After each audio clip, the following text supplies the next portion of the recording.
Hello everybody, welcome back to a brand new video. Today we're going to be doing the President Hamilton Timeline, Episode 7. And we're going to be doing it from the years of 1923 to 1943. So let's start off with 1923, and as per y'all's advice, President Marshall will pass the gold standard of the 20th Century Act. I know, best name ever, I picked it myself. Thanks for noticing. And this is pretty much a more moderate version of the Gold Standard Act that we got IRL, plus adapting it to the current situations of today. Thus, it's a bit more moderate, though it leans more towards Federalists, so we still had some Republicans who were against it.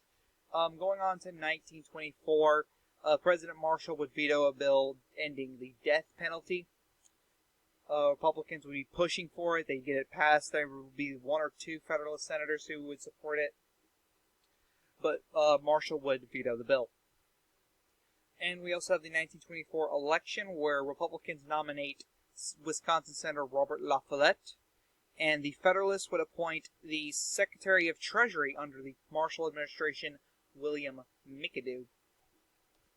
And historians would look back on this election as an election that McAdoo should have won, though he didn't because he would run a bad campaign, and Robert La Follette would campaign his butt off, and he would eventually end up winning this election in a landslide, winning 363 electoral votes to 171, becoming the 25th president. Going on to 1925, President La Follette would pocket veto a bill that would end the teaching of evolution. He doesn't formally veto it. This is more of an informal veto, meaning it doesn't pass, but La Follette could use cushion saying, I never vetoed it. So he could just say that. Going on 1926, there is nothing noteworthy. 1927, Mississippi would experience the Great Mississippi Flood of 1927. Going on to 1928, we have the 1928 election, where Federalists would nominate the Commerce Secretary under the Thomas Marshall administration, someone who people were wanting to be the nominee last time, though it never happened. And due to La Follette's popularity, it was kind of 4 years too little too late, and La Follette would win in a massive landslide over Herbert Hoover. He would even lose his home state of California.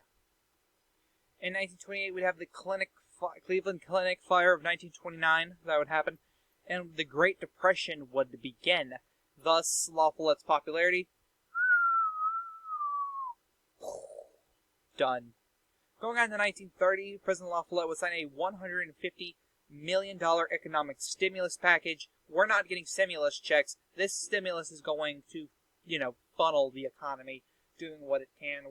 The people aren't getting cash. It's just going to hopefully stimulate the economy.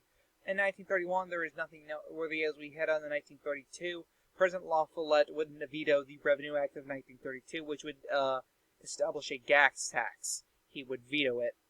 And of course, Federalists would nominate the Speaker of the House, John Nance Garner from Texas, and Republicans would nominate yet another Wisconsin Senator, John J. Blaine. And due to Robert La Follette's unpopularity, Republicans weren't expected to do this well. Only reason why was because John J. Blaine was a very fierce campaigner, a very fierce speaker.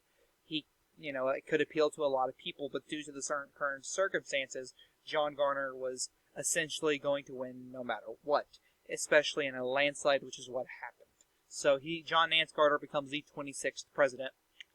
And President Garner would pass a bill giving the president limitless veto power. He tried something similar with FDR, but it didn't pass, though it would pass this time around since Federalists would be more willing to back this, and people would be more willing to back this because the Federalists could say this will help get us out of this economic depression, so they could boost that up.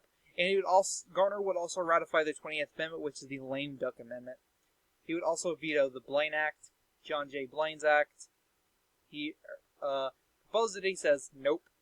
And President Grant would pass the Revenue Act of 1933. It's the Revenue Act of 1932 with one more number attached to with an increased number, pretty much. The gas tax is established. Going on to 1934, he would pass the Gold Reserve Act, pretty much the FDR Coinage Act. He passes that, as well as the 1934 West Coast waterfront strike happening. Note, the U.S. Securities and Exchange Commission won't be created in this timeline. 1935, Florida would go through the Labor Day hurricane of 1935. Another note, the Works Progression Administration won't be created either. Going on to 1936, the Remington Rand strike of 1936-1937 occurs. President Garner helps form the U.S. Maritime Commission. We go into the 1936 election where Republicans nominate North Dakota Congressman William Lemke, which they're desperate. Not many notable people ran because they knew they were going to lose to Garner. Even with a major third-party challenger, we'll get to him in a second, but you already know who I'm talking about. So William Lemke just comes up to batter and does pretty much a little bit better than what people expected, but that's due to the vote splitting via Upton Sinclair, who would run under the Socialist Party. And he would be advocating for the things that didn't happen: a Securities and Exchange Commission, a Works Progression Administration. Pretty much, he's advocating for this stuff, and it helps him in New York, Connecticut, and the West Coast. These big areas. It helps him a lot. He even does better than William Lemke in the state of Texas, but John Garner still ends up winning the state, winning over 70, if not 80% of the vote. And Federalist President John Garner wins re-election despite the vote split, 332 to 112 to 90. Go. He wins re-election. Going on to 1937, the Hindenburg Disaster would occur. That's a scary picture. He's going to have nightmares later. President Garner would pass the Marijuana Tax Act, and the Panay incident would happen. 1938, President Garner would pass the Civil Aeronautics Act. 1939, there is nothing noteworthy, and we've got 2 more years with stuff happening, and then the rest is nothing noteworthy. 1940, the election, Federalist Vice President. This is John Garner's Vice President, Henry Wallace. He ends up getting the nominations. Republicans nominate a businessman, Wendell Willkie. People know this election is going to be close. The economic depression is slowly but surely going away, though it's not gone as President Garner had promised. And that's what Willkie is running on. He's also running on, hey, we need to do this to get out of this. And spoiler, the depression doesn't end till 1950, which I'll explain what all happens there in the next video. But Henry Wallace does defeat Wendell Willkie, just barely though, becoming the 27th President of the United States. I kind of like this timeline. Do y'all like this timeline? I hope you like this timeline, otherwise why am I making this series? That's just a joke though. Going on to 1941, there's nothing noteworthy, though. Note that Japan doesn't attack Pearl Harbor, so World War II isn't happening. I kind of struggled with this so much. If World War II doesn't happen because, World War I ended a stalemate, the Kaiser is still a thing in Germany, though it's more of a constitutional monarchy right now, where the Chancellor is being elected, though the Kaiser is still there. It's kind of like a power balance kind of thing. Kind of like Britain, but the Kaiser has a bit more power than the English monarch, because the English monarch has no power pretty much. So Japan doesn't attack Pearl Harbor. I kind of struggled in this one. I was like, would Japan still attack Pearl Harbor? I eventually said no, that wouldn't make any sort of sense because World War II isn't happening. There's no Adolf Hitler. Adolf Hitler might be a member of their parliament. I don't know what they call it, maybe parliament. But he won't be a notable figure in German politics. 1942 as well as 1943, nothing does occur. Thank you guys so much for watching.